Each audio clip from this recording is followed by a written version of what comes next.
This video is brought to you by Mubi, a curated online cinema streaming exceptional films from around the globe. Get 1 month free at mubi.com/CinemaTyler.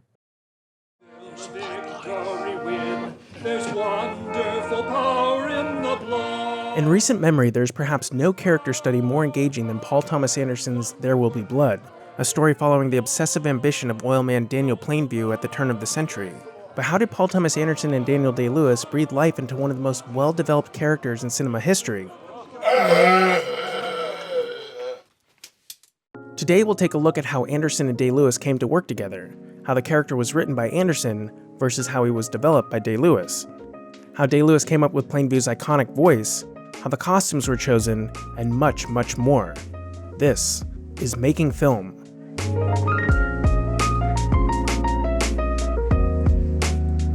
Paul Thomas Anderson had written the role of Daniel Plainview for Daniel Day-Lewis, despite never having met him. Anderson was hesitant at the prospect of contacting an actor he really admired but had no connection to. That wasn't until a mutual friend told Anderson about Day-Lewis's fondness for Anderson's 2002 film, Punch Drunk Love, which gave Anderson the, quote, boost of confidence he needed. Anderson said that he still would have risked the failure of attempting to get Day-Lewis on board, but knowing that he liked Punch Drunk Love so much, supplied the encouragement to think that maybe he would like this new project. Anderson met up with Day-Lewis in New York, where they spent a couple of months getting to know each other. Anderson says that he remembers eating a lot of breakfast and a lot of walking around. Once they both decided to make the movie, they split up to prepare. Anderson went back to California to finish the script, and Day-Lewis went back to Ireland to begin developing his character. There was light and frequent contact, but no more substantial than Day-Lewis calling to ask a simple question about the story. Anderson said, "As far as I'm concerned, I didn't need to give him anything more than he wanted to know." Anderson based his writing of the character of Daniel Plainview on 3 components. Anderson thought of the story as being something out of the horror genre, and believe it or not, the first component he used while writing the character of Daniel Plainview was Count Dracula. Several sources have dissected this comparison, noting that we are first introduced to Plainview shrouded in the darkness of the mine shaft, protected from the sunlight, and that he thirsts for oil like a vampire thirsts for blood. The title, There Will Be Blood, alludes to oil being the blood of the land. Plainview's arch-nemesis sees himself as a man of God, and at the end of the film, we leave Plainview secluded in his castle-like home. Every day, I drink the blood of lamb from Bandish Tract. Admittedly, this is a bit of a reach, but Anderson has confirmed modeling Plainview partially on Dracula and said, "I just had it in my head underneath it all that we were making a horror film. Maybe we go to horror movies because we want to see something horrible happen, in the same way we might get excited to look at a car crash." In some ways, Plainview's story is a bit like a car crash, one that just keeps getting worse. The second component was the character J. Arnold Ross from Upton Sinclair's book Oil, on which the movie was loosely based. The book involves Ross and his son Bunny coming across oil while quail hunting on a goat ranch. Ross eventually comes into conflict with the evangelist Eli, but that's pretty much the extent of their similarities. The book mostly revolves around Bunny, the HW character.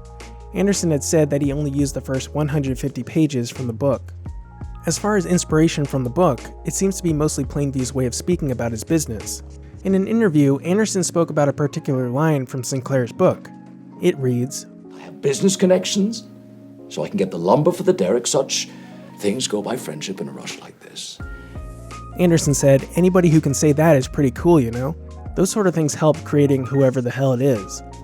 The third and perhaps most important component was the real-life oil tycoon Edward Doheny. The small amount of Plainview's backstory that does make it in the film was based primarily on Doheny. Like Plainview, Doheny was from Fond du Lac, Wisconsin, worked for a geological survey, and mined silver in New Mexico. Perhaps the most famous line in the film, I drink your milkshake, was also possibly based on something involving Doheny. Anderson says that the line comes from a 1924 court hearing after Doheny was acquitted of bribery charges following the Teapot Dome scandal, in which, quote, Secretary of the Interior Albert Bacon Fall had leased Navy petroleum reserves at Teapot Dome in Wyoming and 2 other locations in California to private oil companies at low rates without competitive bidding. Fall reportedly said, "Sir, if you have a milkshake and I have a milkshake, and my straw reaches across the room, I'll end up drinking your milkshake." Fall was found guilty of bribery and sentenced to 1 year in jail. However, in 2013, an independent group failed to find the milkshake quote in Fall's testimony. An article says that the quote possibly originated from a 2003 debate over drilling in Alaska, in which it was said, quote, "The oil is underground, and it's going to be drilled and come up. Here is a giant reservoir underground. Just like a curved straw, you put it underground and maneuver it, and the milkshake is way over there, and your little child wants the milkshake. And they sit over here in their bedroom, where they're feeling ill, and they just gobble it up from way down in the kitchen, where you don't even have to move the mixmaster that made the ice cream for them." What's funny is that the oil that they used in the film was made using the same stuff they put in chocolate milkshakes at McDonald's. It has been said that Sinclair's book is also loosely based on the life of Doheny and his company Pan American Petroleum and Transport Company. As for Daniel Day-Lewis's preparations, he said that there was no particular model that he based his portrayal of Daniel Plainview on. Day-Lewis read Sinclair's book and said that it introduced him to the fascinating world of the oil fields and the lives of the drillers and prospectors, but other than the detail and context of the setting, he didn't find any clues as to Daniel Plainview's character in there. Instead, he gained some insight into the mind of a prospector by reading actual letters sent by oil men and silver miners to their families. Day-Lewis said, "I studied the life of Edward Doheny only insofar as I learned about the main events of his life. Los Angeles was actually founded on muck. It's an amazing thing if you see the early photographs dating back to that period. It's actually a forest of oil derricks with tiny little houses sandwiched here and there in between them. That was the world, and Los Angeles grew out of that and was founded on that wealth. Doheny was one of the principal characters in the building of that city." Another interesting thing to note is that Plainview's mansion at the end was actually filmed at Doheny's mansion. Yes, I'm not sure if the fever is for acting or the fever is really just for, I suppose that's what it comes down to. But what else would it be? The idea of exploring the world through with an entirely different experience to your own. Day-Lewis is often asked about the process of getting into the minds of his characters. Day-Lewis said, "The reason I try to resist talking about it much is because I can never find a way of describing it that seems to make any sense. On the one hand, it seems to be mystifying the whole thing, which wouldn't be my wish. Yet from my point of view, I need to feel that there's a mystery there. It sounds vague, but beyond the normal things like familiarizing himself with the tools of the era, he spent many months in what he calls listless rumination." Day-Lewis and Anderson discuss Plainview's backstory a bit, saying that before he can convince the audience that Plainview is a real person, he has to convince himself. Daniel Day-Lewis already had quite a reputation for losing himself in the characters he plays, going as far as catching pneumonia because he refused to wear a modern coat in between shots during Gangs of New York. He won his first Best Actor Academy Award for his role in the 1989 film My Left Foot, which follows a man born with cerebral palsy who can only control his left foot. During the production of My Left Foot, Day-Lewis, quote, "insisted on visiting restaurants in a wheelchair and had to be lifted across the lighting cables each day to reach the set." On deciding to take on the role of Daniel Plainview, Day-Lewis said, "I dare say because the unconscious plays such an important part in the work, the imagination being on the front line of that, what could be more liberating than to explore with impunity the darker recesses of one's imagination and psyche? I suppose that has always appealed to me, and I always am most often intrigued by lives that seem very far removed from my own. With Plainview, it wasn't the violence of the man or the misanthrope of the man that attracted me particularly, but just that unknown life in its entirety." Day-Lewis thought Anderson's written version of Plainview was, quote, "an honest examination of a life." But as much as he enjoyed the script, he had to consider whether or not he could be the one to bring Plainview to life. The question mark it's kind of a false question because it's already asked too late, in a way. When you ask it, you're already there. I'm gone, yeah. Yeah, I'll pack my bags. Day-Lewis spoke more on this with Indie London, saying, "Really, the challenge always seems to be the same thing, to tell a story as well as you can. To whatever extent I'm able to assess my contribution at the very beginning, having felt the pull of the orbit of another world, I try to step backwards and ask myself if I can serve that story as the person I'm going to be telling that story with.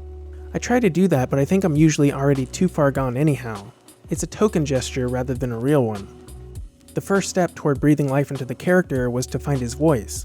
What does Daniel Plainview sound like, and how does he speak? One of the most interesting aspects about Plainview is how his voice and speech relate to his core ambition.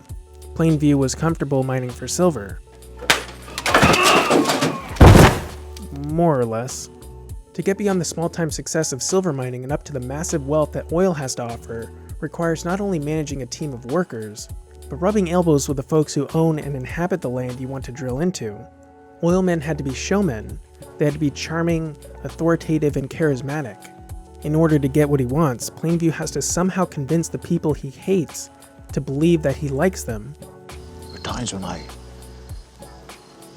look at people and I see nothing worth liking. I've had the pleasure of meeting some of you, and I hope very much in the months to come, I'll be able to visit with each and every one of you.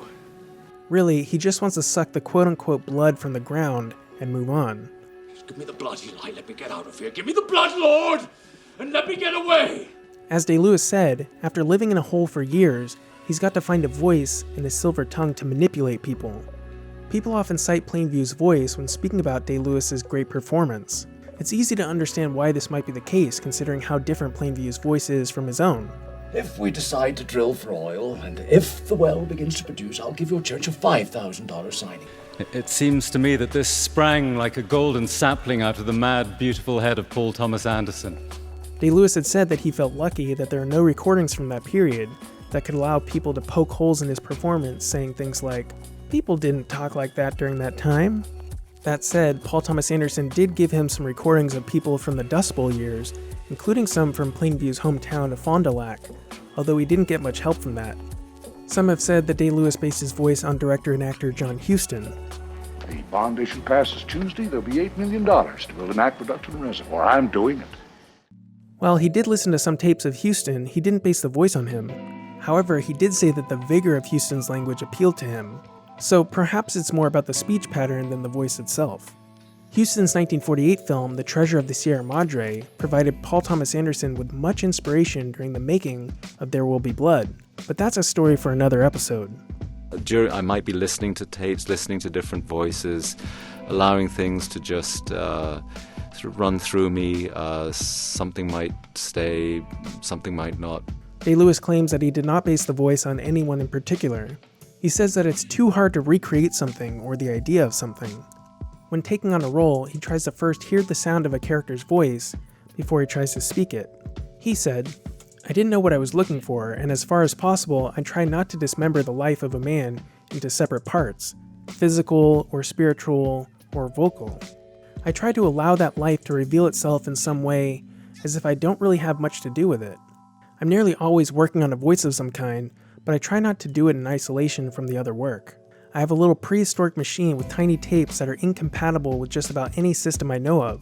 I talk into that an awful lot to see if I can find a sound that means something, but nearly always it comes with hearing a voice in my mind's ear." We can see now how much just Plainview's voice has become a part of pop culture. I'm Daniel Plainview. This is my partner in Sun HW. I'm an oil man, but I also love milkshakes. Paul Thomas Anderson recalls his surprise at the first time he heard Daniel Plainview's voice, saying, "The voice came in these little dictaphone recordings that Daniel would send me from time to time. It was funny because my first impression of them was, this is insane. But those are usually the best things, the things that you have no preconceived idea about that rattle your world. When you're writing it and you're alone in your room, it's great. It's just you. But the great thing is opening it up to someone else. You have to be selfless and allow this thing to happen." So I would get these dictaphone recordings which are alternately exciting and nerve-wracking. But after sitting with them just for a day, I could see where he was heading. Somewhere along the way, he just kept finding it and finding it and finding it until it settled into what it became. Anderson mentions feeling the same way about Philip Seymour Hoffman when he first saw what he was going to do in Boogie Nights. Because I wanted to, I wanted to make sure you thought it was cool, or else I was going to take it back. And it was similar with some of the musical pieces Johnny Greenwood sent him early on while making There Will Be Blood. After the initial shock on a different take on what you had in mind wears off, you can see what they were thinking. After all, you're collaborating with these artists for a reason. Daniel Day-Lewis is already sort of in character by the time they start picking out the wardrobe. He heavily involves himself in this process because he thinks that since the clothes are part of the character's expression, the clothes should be chosen from the point of view of the character. Where did Plainview buy his clothes, and why did he make those choices? How does he wish to present himself? So in a way, the clothes become part of the backstory. Day-Lewis said, "If you have begun to understand the world, or at least to believe that you understand that world that you're creating through the eyes of this other life, then you begin to look at clothes in a different way. You try and imagine the vanity. You try and feel the vanity of that particular man. You sort of imagine a man who commands the attention of millions and has a checkbook the size of a telephone directory at his disposal. And you imagine him standing in front of a mirror deciding between this pair of underpants or that pair of underpants, and the hat and the coat. When you see Plainview as he's dressed later on, he's the boss, you need to feel that he's a man that could do the job that any one of his men are doing equally as well and probably better than them. Mark Bridges designed the costumes for the film. You might remember Bridges as the costume designer for Phantom Thread, who won the Academy Award, and the jet ski. Bridges finds inspiration in vintage magazine articles, artwork from the period, movies, and his own memory. He also likes to use actual vintage clothing if he can. He finds a magic in coming across the perfect hat that already exists. Bridges says, leading up to the first time we see that hat, his hats kind of echo or inform what's going on in his career and life.